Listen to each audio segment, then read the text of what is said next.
सोकर उठा तो देखा भाई साहब अपनी गाड़ी जो है वो मेरा बेटा सुबोध साफ कर रहा था और मेरे भैया यहाँ पर मुन्नू के साथ बैठकर हवा कर रहे थे उसमें फूल। और मैं तो जस्ट अभी ही बाहर आया था, मैं भी कुछ काम ही कर रहा था। ऐसा मत सोचो मैं सोकर क्या कर रहा था। तो भाई साहब मिक्सर विक्सर जितने भी इलेक्ट्रॉनिक सामान है सभी को मम्मी ने बोला क्लीन कर दे भाई, तो मैंने मिक्सर को क्लीन करके यहाँ पर साफ करके एकदम निकल पड़ा। और ये देखो अपने नंदी महाराज आ गए थे घर टैक्स लेने के लिए, तो इनको भी टैक्स देना जरूरी ही है भाई, ये भी अपने फैमिली के ही हैं बोल सकते हो। तो इनको रोटी खिलाने के बाद भाई साहब यहाँ पर देखो इनको फिर से मूढ़ी खिलाया, बोले बंगाल में अब तो बंगाली डिश तो खाना ही पड़ेगा। उसके बाद आ गया मस्त मैं लड्डू लेकर घर आया, तो पूजा की चंदा ने तो लगभग सभी वाहनों की पूजा कर ही दी थी भाई साहब, और मम्मी ने लैपटॉप की भी पूजा रही सही कर दी यहाँ पर कंप्लीट। और शाम में मैं मंदिर आ गया था, महादेव से भाई भेंट किए हुए बहुत ही दिन हो गए थे, तो अपने महादेव कुछ इस तरह से चमक रहे थे। मैंने सोचा मेरे नहीं आने के बाद भी चमक रहे तो कोई ना कोई भक्त तो होगा ही।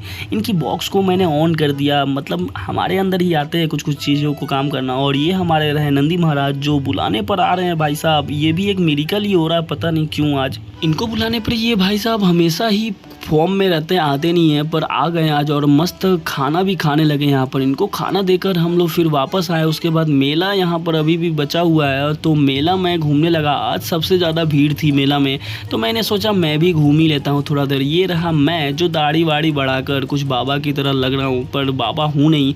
तो मिलते हैं नेक्स्ट वीडियो में, सभी को बाय बाय टाटा।